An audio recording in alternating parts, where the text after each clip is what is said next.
So we'll see how far we get today. We may go past what you see on the screen. If you were here last week, you'll notice those are the same verses that were on the screen last week. We read the whole passage, but we only, as we started discussion, we only got up to, about verse 7-ish. No, we went further than that. We really got to verse 9. So quick recap. And I know this is difficult. I don't want to have the same conversation over again. But in this passage where we read, it's Jesus being questioned on a controversial issue of the day. There's a debate in their time even about what is valid grounds for divorce. You have one camp of people who say, divorce for any reason. This is among the Jews. And then you have this other camp that says, no, only for sexual immorality, that it's got to be some specific cases, in other words, that are valid grounds for divorce. But many were practicing it very loosely, so they come to Jesus. They ask him this question. We talked about this also last week. It's not because they genuinely want to know and receive wisdom from Jesus on this. It's because they want to get him in trouble. Whichever way he answers, he's going to be in trouble with somebody. And by the way, Jesus, there's some situations where he has this interesting way of weaving his answer where basically he doesn't, this is important, he doesn't not upset anybody. He'll upset both parties, And sometimes he has an interesting way of doing that, and he just gives this answer that shuts both sides down. In this case, he actually does go one direction kind of. He lands on one side of the debate, but then even goes further because he then tells them, we read this last week, he then tells them in God's initial design, he didn't want, divorce should not happen at all. That's basically where Jesus lands on this. Divorce shouldn't even happen. But it's permitted because of, anybody remember the phrase from last week? Hardness of heart. It's a human issue, right? Because we are broken, sinful people, and because we have this issue of hardness of heart, that a provision for divorce was made in the Old Covenant laws. So yeah, in the Old Covenant, they were allowed, according to God's commands, to have divorce in certain situations. Let me read the section that we kind of discussed in depth last week. Starting at the beginning of chapter 19, it says, when Jesus had finished this instruction, he departed from Galilee and went to the region of Judea across the Jordan. Large crowds followed him, and he healed them there. Some Pharisees approached him to test him. We said that's important. That was their goal. They asked, is it lawful for a man to divorce his wife on any grounds? Remember, that's the question. Not can there be a divorce, but on any grounds, right? Haven't you read? We said that was important. He's referring them back to the Old Testament. He replied, haven't you read, he replied, that he who created them in the beginning made them male and female. And he also said, for this reason, a man will leave his father and mother and be joined to his wife, and the two will become one flesh. Quick pause here. I was just talking to somebody about this feature in Bibles that I appreciate very much. You may want to invest in a Bible that does this. Can y'all tell from there that this text is in bold? Okay, that's not because my Bible is telling me it's more important. It's telling me that that's a quote from the Old Testament. And some Bibles do that for you, and that's kind of nice. And then you can go look up, okay, where in the Old Testament is that quoting from? But it's built into the text there to let you know. I think it's a worthwhile feature to look for in a study Bible if you're interested in that.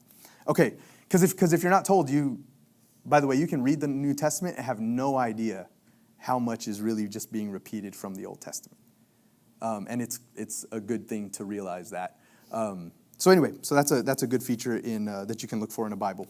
So he's quoting from the Old Testament there about them being made male and female, and for this reason a man will leave his father and mother and be joined to his wife, and the two will become one flesh. So they are no longer two, but one flesh. Therefore, what God has joined together, we talked about that last week, that marriage is a God thing, according to Jesus, that in a marriage, God is joining those people together. Man must not separate. So there's that initial plan. Don't divorce. That's the basic principle. Don't. Just don't. Okay? Then he says, why then? Or then they ask, why then did Moses command us to give divorce papers and to send her away? He told them, Moses permitted you, not commanded. They said commanded. He said, Moses permitted you to divorce your wives because of hardness of your hearts. But it was not like that from the beginning. In other words, not God's initial plan. And I tell you, whoever divorces his wife except for sexual immorality and marries another commits adultery. So we had that whole discussion last week that this shows us some divorces are not valid in God's eyes. So you may have a legal divorce on paper, but Jesus is saying, no, there's some people that have divorced, they remarry. It's adultery because God did not consider that divorce valid, right? And the only provision he made here was sexual immorality. We also said in 1 Corinthians chapter 7, there's another provision made for abandonment of an unbelieving spouse. We talked about that last week, right? That if you're, there's instructions given, hey, if you're married to an unbeliever, stay with them. If they're willing to stay with you, you stay with them. But then it talks about how if they leave, you're free. You're free from that marriage. You're not still bound, okay? By the way, that doesn't say you can flee.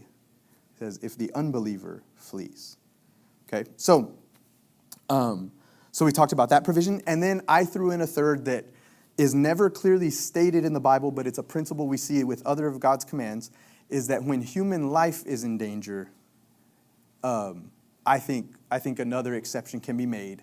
And I think if somebody needs to leave a marriage in order to protect the safety of the spouse or the kids, I think that's also valid in God's eyes too. We don't have specific verses that say that, but we do have examples in the Bible where commands are disobeyed for human safety, and God actually is okay with it. You know what I mean? He's not mad at that. Okay, so those were the only three provisions. Now we started getting into some situations last week, and that's why I knew we'd want to come back to this. People started saying, well, what about this? What about this? And I even got some texts afterward. What about, I actually had somebody reach out about a present situation for a friend of theirs, and they're asking, well, what if this is going on?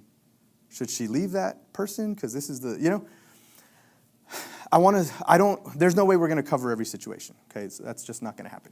But the only clear provisions in Scripture are the ones mentioned, okay? So I don't want anybody, even though the Bible doesn't cover every situation, I don't want anybody to leave here thinking like, okay, well, the Bible doesn't cover every situation, so I just decide for myself, No.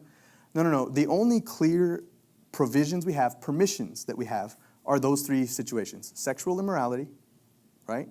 That would include adultery, cheating, all that kind of stuff.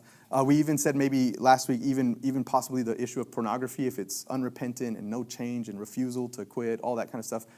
That might also be, I think, it could get to a point where you say, hey, that's unfaithfulness, repeated and ongoing unfaithfulness. Okay, but so sexual immorality, abandoning of the other spouse abandons you, and then safety issues.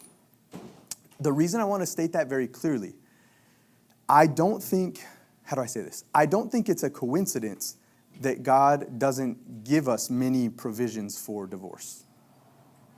Does that make sense to everybody? I don't think it's I don't think we should hear, oh, well, he only mentions these three situations, I don't think we should hear that and act like he's silent about the others so we can make our own decisions about the others. I think the reason those three situations are mentioned, and one of them not even, one of them I'm throwing in from other contexts of the Bible, But I think those are mentioned, and those are the only ones mentioned because it's not supposed to happen very much. I know it can be a hot button issue, but most divorces that happen today in modern America, even among Christians, most of them, I believe, are not valid in God's eyes. It was, we couldn't get along anymore. We started arguing that we're fighting too much, blah, blah, blah. We're just too fed up. It's not worth, we feel like it's not worth this constant struggle all the time. And so I'm out. One person decides, I'm out of here. Forget this. I can't deal with this anymore. That's not a valid reason for divorce. Fighting a lot, arguing a lot, not a valid reason for divorce. And so I think because remember the initial principle, and this is something I have a big comment to make that I had in mind, like we got to talk about this next week. Sometimes, not just on issues of marriage and divorce, but sometimes on many difficult issues, one of the things that we do is we let the circumstances of our lives, because life is complicated. Does everybody agree with that? I'm not saying life's not complicated. Life is very complicated, but we allow our experience of this complicated life to muddy up the waters concerning God's commands. And I think it should be the other way around. The clarity of his commands is supposed to bring clarity to our complicated lives instead of letting our complicated lives muddy up his commands. Does that make sense? And so I wanted to talk about a very particular example. And this does not just apply to marriage and divorce. This applies to lots of sin issues. And I'll share even from my own life. One thing that I've seen many Christians do is there are clearly sinful or there's decisions from the past, experiences from their past that are either clearly sinful or at very least very unwise, but they will kind of gloss over them because they're in a much better situation now. Things have worked out for them. And so it's very easy to kind of like gloss over our history and say, well, I guess that was all God's will because now I'm doing well. I want to be very clear. Sin is never God's will. That's what makes it sin, right? Disobedience is never God's will. That's what makes it disobedience, you know? And when we do things that are incredibly unwise and they seemingly still work out for us, and then we if we take that in as, oh, I guess that's God approving what I've done, we're falling into a trap that the Bible speaks about repeatedly throughout the scriptures concerning wicked people. That wicked people do this where they're doing wickedness, nothing happens to them. So they keep on going as if God doesn't see, God doesn't care. He's fine with it. Literally, you can go throughout the Psalms. There's multiple Psalms that talk about that. This is an issue that's talked about very directly in the scriptures, this idea that if nothing bad is happening, that equals God's approval. That is not the way it works. Okay? When we've done things that very clearly go against God's commands, even if they've worked out for us, and even if by his grace he did not come down and punish us severely and we haven't suffered heavy consequences in our life, we should just be grateful because that's a whole lot of God's grace on us. We should be very grateful to the Lord, but we should not assume, oh, that means he approves what I've done. Those are two different conclusions. So, an example in my own life. I've shared before, one of the biggest sins in my life is sexual sin. So I was having sex before I was married, and eventually I was convicted about that, and hey, look, I need to get married. You know what I mean? Now, nobody ever got pregnant, you know? There was never an abortion needed. There was never, you know what I mean? Nothing happened.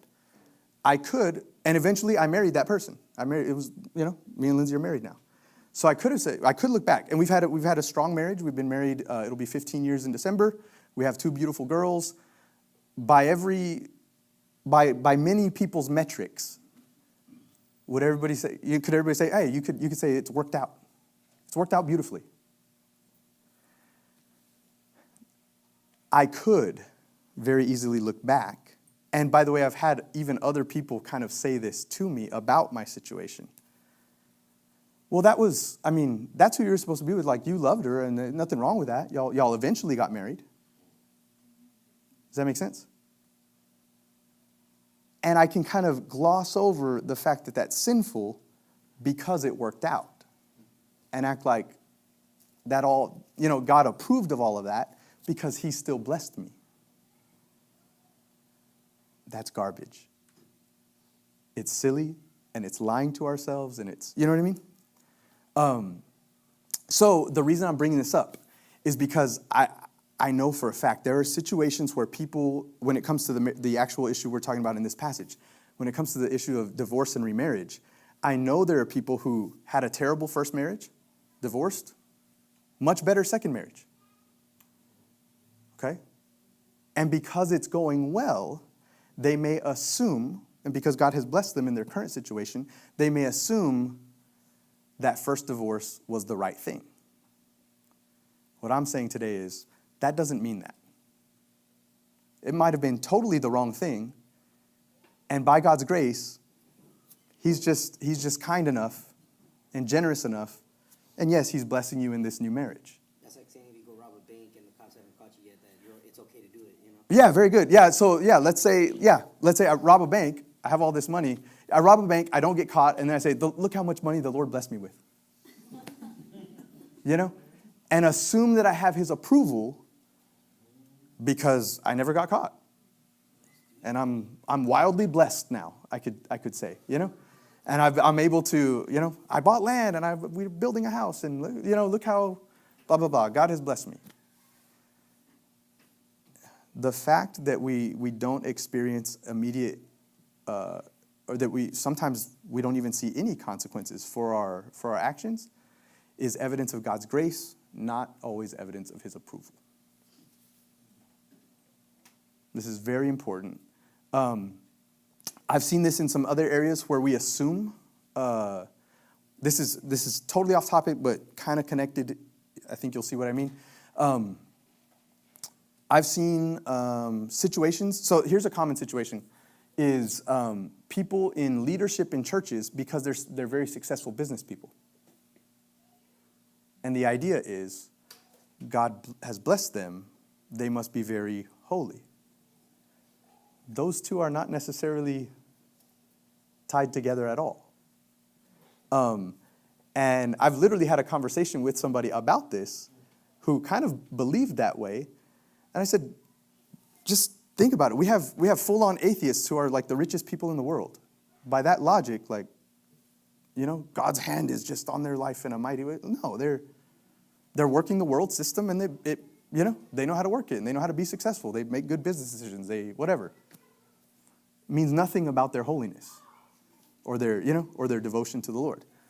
So that's another area where sometimes we see blessing and we assume God's approval. Obviously, I'm not saying that a successful person can't be holy. I'm just saying those two are not equal. One of the big passages that I always think of is in Revelation, where Jesus, in one of the letters to the churches, y'all know at the beginning of Revelation, it's a bunch of letters to the different churches.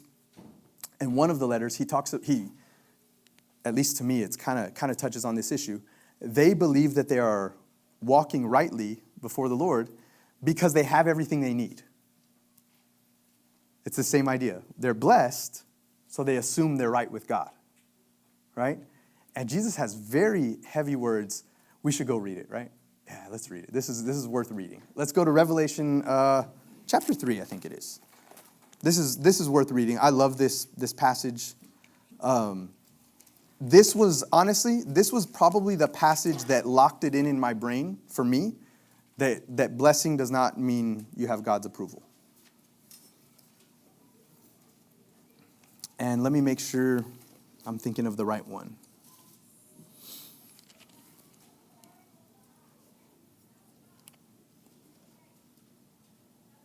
So let's start in verse 14. And I don't want to stay on this too long because we got to get back to our Matthew passage. But the part of the passage that most people remember is the first part. So this is the letter to the church at Laodicea. It says, "Write to the angel of the church in Laodicea.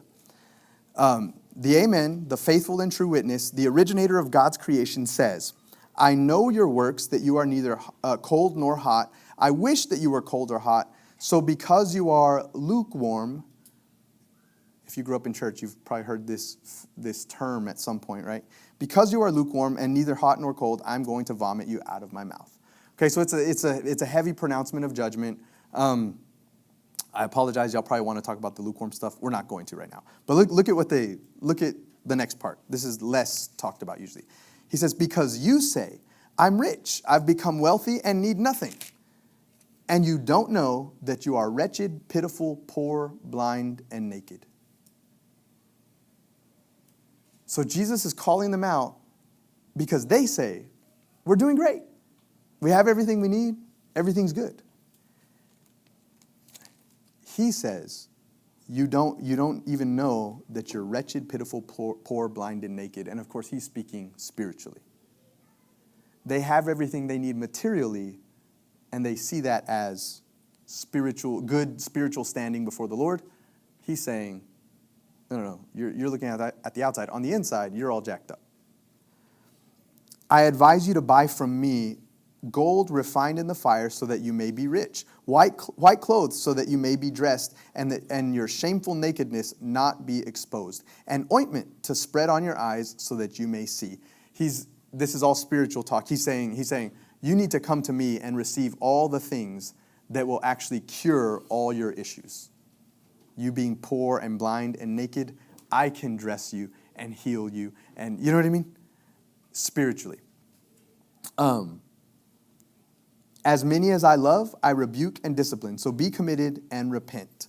We can stop there for our purposes tonight. So he does say there at the end, as many as I what? As I love. Yeah, so this is part of his love, is actually calling them out on this issue so that it can be addressed and fixed. So that's one of the main passages that I always think of that kind of, to me, shows that when we look at outer things, you can't judge God's approval based on outside blessings. You can't assume, hey, things are going well for me right now, so I must be right with God. Instead, you actually have to look at the fruit of your life, your actual actions, and do they align with God's will and his word, regardless of how things are going. If we followed that bad logic, you would have situations like, think of Job. Job is that exact thing flipped the other direction, right? Horrible things happen to him. His friends, following that same logic, his friends think, you must have done something, Job, for all these terrible things to be happening to you. You must have sinned against God. Had to. And they have arguments for 35 chapters or something. I can't remember, where Job keeps saying, I don't know what I did. I didn't do anything. But they're working off this assumption, a bad assumption, that if things are going good, you're right with God. If things are going bad, you're wrong. Obviously something is wrong with God. And the Bible does not teach that. The Bible has situations where things look good on the outside, things are terrible spiritually, and the other side, things look bad on the outside. And Job was actually right with God. In fact, that's the whole reason the trial comes upon him, is God actually says, look at how great of a servant Job is to me. So that logic, we need to get rid of that. So I would encourage everybody, because if divorce, remarriage, all those kinds of things are in your past, you should not judge whether or not it was right based on how things are working out now for you. Because it's very easy to do that. It's very easy. Well, it worked out for me. Things are better now. I'm in a new marriage, or I'm single and it's going great, and I'm way better off. Doesn't necessarily mean that was right. And so just be careful about that. Okay, now let's get into the part that we didn't get to, which is verses 10 through 12. And I've been talking too much, so we need to have some discussion. Look at the disciples' response to Jesus' instructions about marriage. His disciples said to him, if the relationship of a man with his wife is like this, it's better not to marry. Why are they saying it's just better not to get married? Remember what he said before was, you shouldn't be divorcing except for sexual immorality. In other words, he's telling them, no. You, basically, if you're married, you got to stick with that marriage. That was the basics of his teaching. Marriage matters. It's serious. Don't separate. Don't separate what God has brought together. They say, if that's how it is, might as well not get married. They seem to be of the mind that marriage is just not worth it if you have to stay with the person. This is sad. You know what I mean? Well, if you have to stay with them, no thanks, Now, I hope that everybody here goes into a marriage wanting to stay with the person. But these men seem to have something else in the mix where they're thinking, no, if you got to stay, that's pretty tough, Might as well not get married. Now, Jesus' response. But he told them, verse 11, not everyone can accept this saying, but only those it has been given to. Now, I think he's referring to what they just said.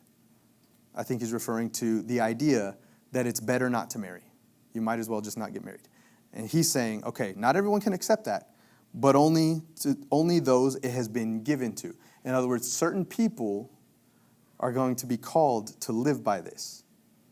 And okay, so what does he mean by that? Okay, verse 12. For there are eunuchs. We need a pause. Does everybody know what a eunuch is? We don't use that word much in modern language. I literally can't think of ever using that word except when I'm reading like this passage, you know? Okay, so a eunuch is somebody who, in the biblical examples, usually when we read about a eunuch, it's somebody who has been castrated so that they can't do anything sexual. And a male who has been castrated so they can't do anything sexual. And specifically, this was done for servants of queens, so they couldn't mess around with the queen. Okay, so if men were going to serve in a queen's court, they would castrate them so there couldn't be any funny business and couldn't muddy up the royal line. You know what I mean? So that's the idea of a eunuch. Now, Jesus is going to use it more broadly here. It doesn't necessarily have to be somebody who is physically unable to have sex or reproduce. It could be by choice. You're going to see. It says, okay, so he says, not everyone can accept this idea of just not marrying, right? Not everyone can accept it, but only those to whom it has been given to. For there are eunuchs who were born that way from their mother's womb. Right? Would everybody agree? There's some people, because of physical issues, never going to be able to reproduce. Right? Can't have sex. Okay, so that can happen. There are some who are born that way from their mother's womb. There are eunuchs who were made by men. That would be the situation I just mentioned. Right? Where they are physically castrated and so that they can't. Right? So there are eunuchs who are made by men. And look at this last one. There are eunuchs who have made themselves that way because of the kingdom of heaven. Let anyone accept this who can. Now, when it says there are people who have made themselves that way, I don't think Jesus is saying, go cut off your body parts. But I think he's talking about people who make the decision, I'm going to remain single and celibate. In his words, because of the kingdom of heaven. So let's talk about that. Do y'all know what it means that some people are doing this? They've made themselves this way because of the kingdom of heaven. What does that mean? Okay, like a nun. Yeah? Now, is that the only people that do that? No, it's just people that are celibate. Okay, it's just people who are celibate. Okay, just people who are celibate. But there are people out there who decide, I'm going to be single. I'm going to be celibate. And I'm going to do that with the intention that if I remain single and celibate, I can honor God by using my singleness for his glory. Now, how does that make sense? Does anybody know what? Because I would say, because some other people would say, you could honor God married. So what do they mean when they're saying, no, I'm going to use my singleness? It can be a life of like serving the Lord. Yeah, more time and devotion. The apostle, Okay. I don't think the apostle Paul ever got married. Very good. He talks about it too. He says that where he says you'll be more concerned with your earthly duties to your wife than you will be to the kingdom of heaven, and that he would wish everyone would remain as he is. Very good. So should we go read that passage? Sure. Let's go read it. Let's go to 1 Corinthians chapter 7. So Paul famously chose to be single. Oh man, I'm losing it right now. I can't remember the evidence, but there's some people who believe he had been married at some point. I can't remember where they get that from though. There's like a clue somewhere that they think Paul might have been married prior. Okay, but in 1 Corinthians chapter 7, the whole chapter has to do with a few situations around marriage and sex. So should we just read it? We'll try to go through it quick, but let's read the whole thing just so we know what's going on here.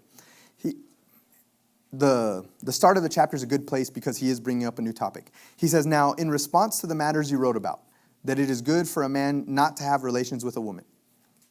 So there seems to be something that they've told to him. They've written to him and said, oh, people just shouldn't be having sex, like at all. He says, but because sexual immorality is so common, each man should have his own wife and each woman should have her own husband. A husband should fulfill his marital responsibility to his wife and likewise a wife to her husband. What do y'all think he's referring to? Sex. He's talking about, right before that, he's saying, they're saying, oh, it's just don't have sex. But he's saying, yeah, but sexual immorality, if sexual immorality is going to be an issue, in other words, if everybody's having sex outside of marriage, fornicating with each other, right? No. It's people need to get married. Man should have his wife, a woman should have her husband, and they fulfill that responsibility to each other. Verse 4, a wife does not have the right over her own body, but her husband does. In the same way, a husband does not have the right over his own body, but his wife does. This is talking about a mutual selflessness, I think, specifically concerning sexual matters, that, the husband can't just view his body as his own. The wife can't view her body as her own. They have a responsibility to the other, right? Do not deprive one another sexually, except when you agree for a time to devote yourselves to prayer. So that's interesting. He mentions if you come to an agreement, we're not going to have sex. We're going to focus on prayer for a time. That's good. But then he says, then come together again. Otherwise, Satan may tempt you because of your lack of self-control. I say the following as a concession, not as a command. I wish that all people were just like me. What does he mean? But each one has his own gift from God, one person in this way and another in that way. Now, if you don't catch it there, he's talking about being single. It'll be more clear as you keep reading when he says, I wish everybody would just be like me. I say to the unmarried and to the widows, it is good for them if they remain as I am. Is it being more clear now, right? Unmarried or the widows. He's talking about being single. But if they do not have self-control, they should marry, for it is better to marry than to burn with desire. Or maybe your translation says burn with passion. So here's kind of an interesting cultural thing. I know we should look at marriage as a holy covenant, this beautiful bringing together of two people. We just read, for this reason a man shall leave his father and mother and be joined unto his wife, and the two shall become one flesh, and what God has joined together, let no one separate, right? This beautiful thing. It seems to also be a valid reason to get married because you're having sex and you can't control yourself, even in God's word. Paul's saying, I wish everybody would just be single, but if you can't control yourself, get married. So that's pretty interesting. So you can get totally out of control when you're married with your wife? Yeah, go for it. Yes, great question. Yeah, if you're with your spouse, yeah, go for it. Have fun. Okay, but if it's going to be an issue outside of marriage, you need to get married, right? Now I know, again, that doesn't sound romantic. That doesn't sound holy, in some ways, but it is holy because it's getting away from sin. God's instructions concerning sexuality is that it should be confined within the boundaries of a marriage. Anything outside of that, we've crossed the line, So he's saying, bring it back in the line, right? Don't be sinning. And it's that important to him that he would say, yes, go get married. Now we, again, might look at it as like, well, that's a big deal. That's a big commitment. That's a whatever. The instruction in the scripture seems to be, no, go do it. And then, of course, don't throw away the rest of the instructions of scripture. Then honor your spouse, do it right, put God at the center of it, be selfless and serve the other person, all of that. Sounds like they might think twice before they do it, right? Right. But, yeah. They have control, or they say, hey, you know what, I can control myself, I don't want to get married. Yeah, I think it can be good either way.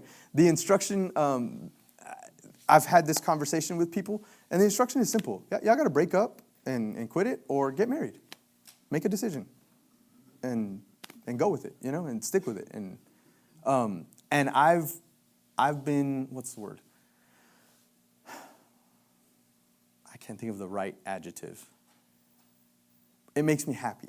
I'll say it that way. It makes me happy to see how many people, they do it. They listen. They're like, yeah, you know what? Yeah, well, we need to make a decision here. And they do one of those two things. We need to cut it off and end it because we can't control ourselves, or let's get married. And let's be committed to each other, and let's be husband and wife. So then he says, I command the married people, not I, but the Lord. A wife is not to leave her husband, but if she does leave, she must remain unmarried or be reconciled to her husband, and a husband is not to leave his wife. So we're hearing the same idea from Matthew 19. Marriages should not be breaking up overall, should stay together. But I, not the Lord, say to the rest, if any brother has an unbelieving wife and she is willing to live with him, he must not leave her. So I kind of mentioned that already. This was the passage I was talking about. Also, if a woman has an unbelieving husband and he is willing to live with her, she must not leave her husband. For the unbelieving husband is set apart for God by the wife, and the unbelieving wife is set apart for God by the husband.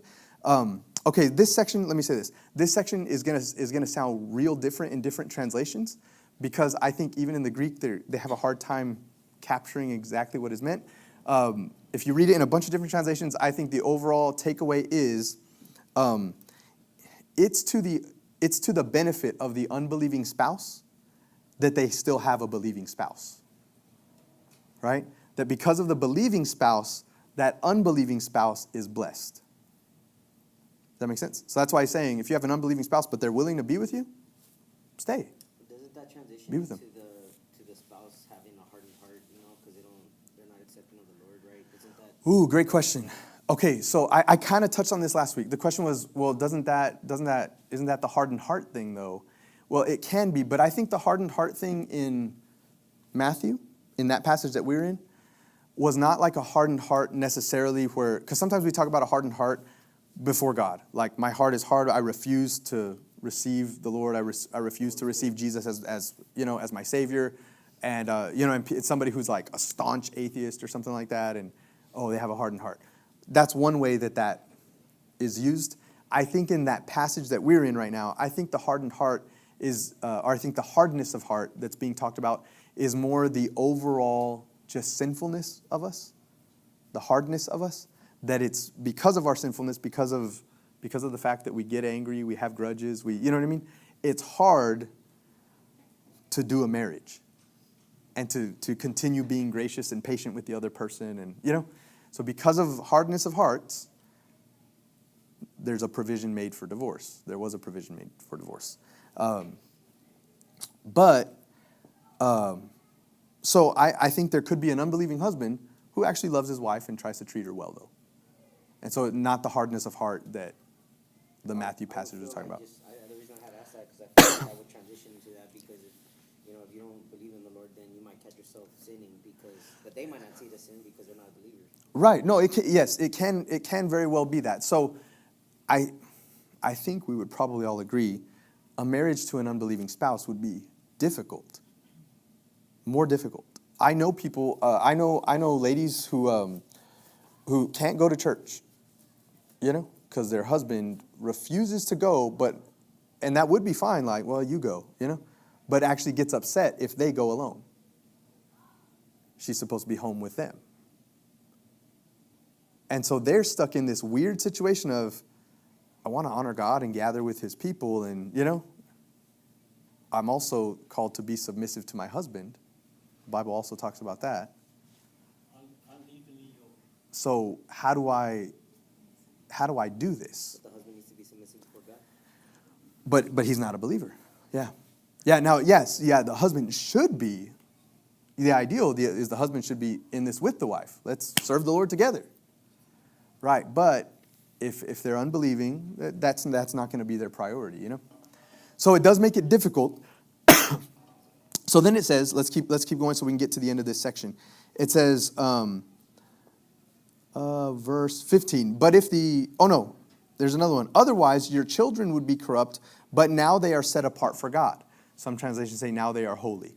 Okay, but again, I think the idea is that saved spouse is a blessing to the entire household because they do have Jesus, and they're going to shine into that household with their unbelieving spouse and any children that they have.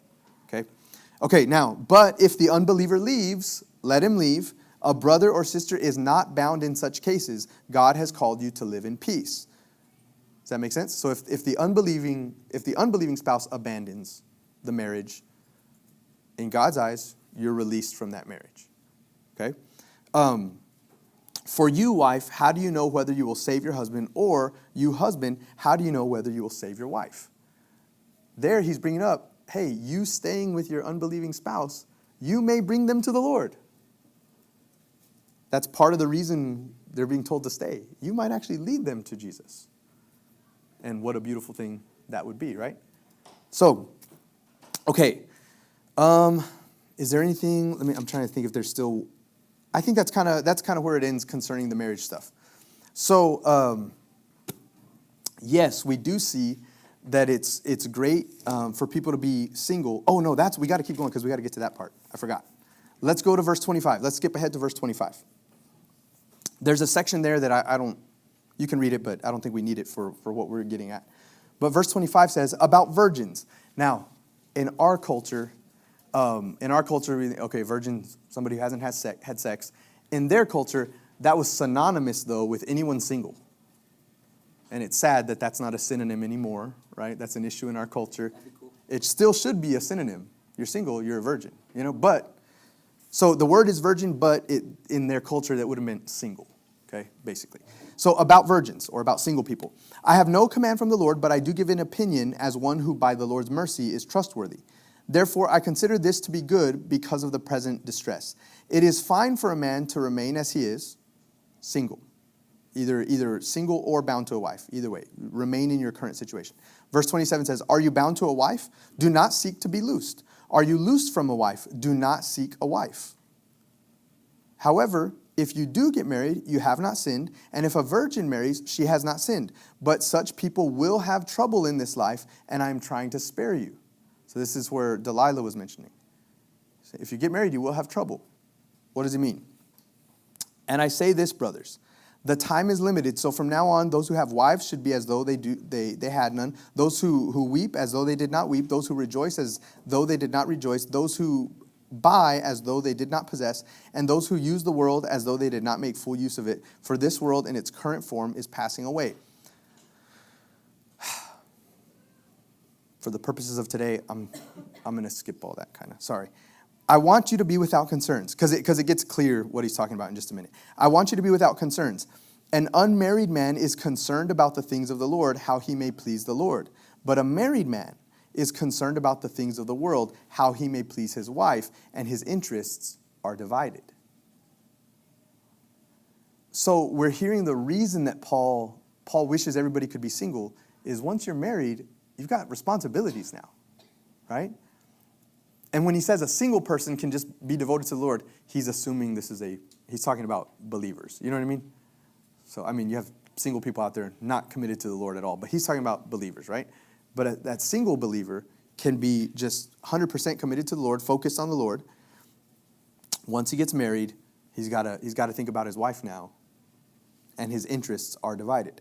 An unmarried woman or a virgin is concerned about the things of the Lord so that she may be holy both in body and in spirit. But a married woman is concerned about the things of the world, how she may please her husband.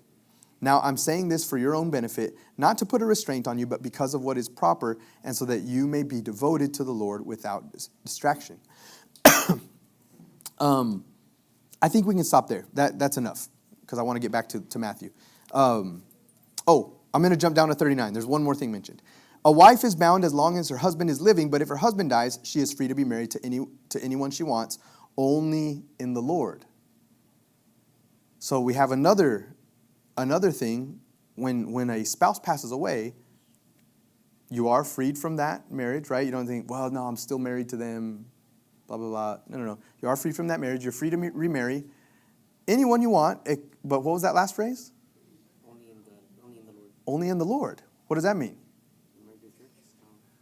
What is it? A fellow believer, yeah, a Christian. How about if you get divorced first and then one of the spouse passes away, is that delivery also? I would think so, yeah. So good question. What if there's already been a divorce? But remember, last week we said not all divorces are valid in God's eyes. But then that divorced person passes away. I think, okay, well, now for sure. You know what I mean?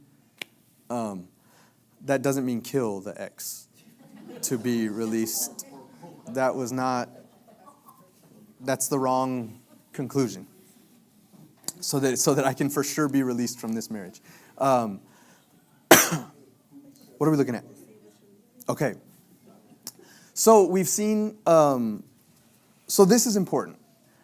I will say this. A lot of the issues concerning, a lot of the issues that plague marriages and then lead to divorces, and right now I'm talking about the invalid ones, not valid divorces, right? But there's issues, there's strife, it's contentious, it's difficult, and we're giving up on this, right? And we're out of here. A lot of them do come down to, I don't know, this is my own experience. I don't have a statistic.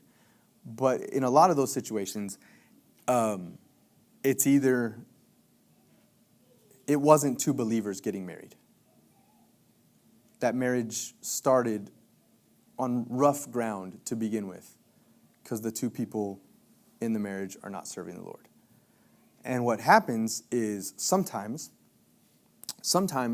one's a believer, one's not. That's already disobeying the command we just saw, that we should only be marrying people in the Lord. So as a believer, I've had to tell people straight up, like when they start sharing with me about, oh, I'm seeing this new girl, is she a follower of Christ? Because if she's not, like, she's not even on the menu. You know what I mean? And that's very hard for some people to hear, but I wish we would be able to get around our feelings some more, you know, and trust that God's instructions are good and they'll benefit us if we just listen, you know. But it can be difficult for us to do it. But the instruction is, okay, it should be a believer. So I don't know if we talked about this last week. I think a marriage between two unbelievers is still a marriage. It's a valid marriage in God's eyes. However, it is a marriage starting off at a disadvantage. If you don't have God at the center of marriage, it's going to be difficult. He's literally the institutor of marriage, and if you're not doing it His way, it's not going to go well, you know? So it's already starting off on rough ground. Same thing if you have one believing and one unbelieving spouse. It's rough, you know? And even when you have two believers, it can still be difficult. But if you have two believers, let me say it this way. If you have two believers who are committed to doing marriage God's way, that's the only shot at success you got, basically. Because if you have two believers willing to obey God's commands concerning marriage, you're not going to be unfaithful to each other because God tells us not to. You know what I mean? You're going to be committed to that. The wife is going to submit to the husband. The husband's going to love and lead the wife. Like, if we're doing it His way, we can do this. When there's strife, and there will be strife, like there will be contentions and there will be arguments, and that's going to happen because we are. Sometimes we talk about marriage problems. Those are people problems. And you got two people with each other all the time. So there's going to be problems because we're people and we're messy, you know? So there's going to be problems, right? But if you have two people committed to the covenant that they've made to each other and to God, you can do this. Where unbiblical divorces happen is because one or both of the parties are not committed to that covenant. You have somebody who let me say it this way. I've had talks with this. I've literally argued with a high schooler about this before, because he was asking me questions one time, and I said something. He was like, "No," you know, like he just, and so we kind of had this back and forth, right? And he was saying like, well, when I get older, like I want to get married, yeah, like I want to get married, but if it doesn't work out, it doesn't work out, you know, and you get divorced, and I don't know, maybe try getting married again or whatever. What I told him was, if you go into it with that mentality, you will get divorced. There's no way that marriage has a shot. If you know what I mean? If you're going into it with the option, I can get out of this. I can get out of this. If this doesn't work out, if this isn't the way I want it, I have an out. You will take that out at some point. The whole point of the commitment is a commitment. For life. Yeah, we're actually committing to each other. And if you have that, if this young teenager has that in his mind, when he goes into a marriage later on, if he has that in his mind, there's no real commitment there. He can read the vows at the wedding. He can, the preacher can say the things till death do us part, all that junk, for richer or poorer, and he can repeat it. But if in his heart he's like, if this gets hard, I can look for somebody better. Those vows are not true. That commitment is not real, and that marriage will fall apart. It will not last. There's just no way. Because at some point, again, it doesn't matter how great of a woman he marries, she's not perfect. And he's not perfect. And there will be issues that arise because we're messy. And so if he's got that in his mind, there's no shot. Yeah. So, yeah, thank you. Booney's the only one willing to do it. He did the...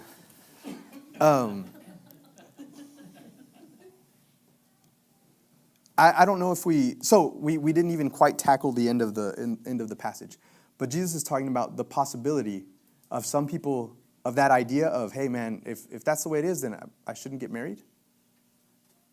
That's a valid thing to consider. And we should not discredit singleness in the church. Marriage is a beautiful and great thing, but if somebody is called to singleness, they can honor God in that. And we shouldn't look down on it. There's also situations where people are, in a sense, forced into singleness, and they can still honor God in that. So for example, you could have somebody. There's stories of people who are homosexual, but they know it's sin. They know and they decide, you know what? I'm not going to live that lifestyle. I know it doesn't honor God. And praise the Lord. I hope y'all have heard stories. Sometimes God changes their desires.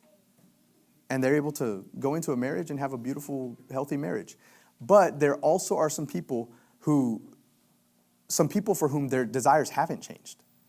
I'm still attracted. I'm not attracted to the opposite sex. I'm still attracted to the same sex. God has not changed my heart on that. I don't know why. They pray. They ask God for help. It hasn't happened. But they're committed to honoring God. They're not going to sin. And so that's what I mean by, in a way, forced into this situation. They decide, I'm just going to be single.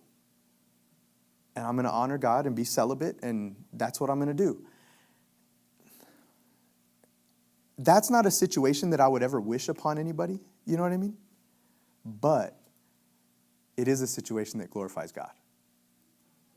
And the person who's willing to do that, to honor God and not be disobedient and fight their desires their whole life, I applaud that. I say, man, keep it up. You know what I mean? Praise the Lord for somebody like you who's willing to be obedient, even though it's difficult. And so those are some of the people who choose to be eunuchs for the kingdom of heaven. And those situations can happen in a lot of different ways, but they can honor God. And that's a beautiful, beautiful thing. The overall principle, remember, God is the institutor of marriage, and he wants them to last. If we stick to that, we'd see a whole lot less divorces. It's when you start losing sight of that original design that a bunch of divorces come. And yes, life is messy, but we can't lose sight of God's good design for us.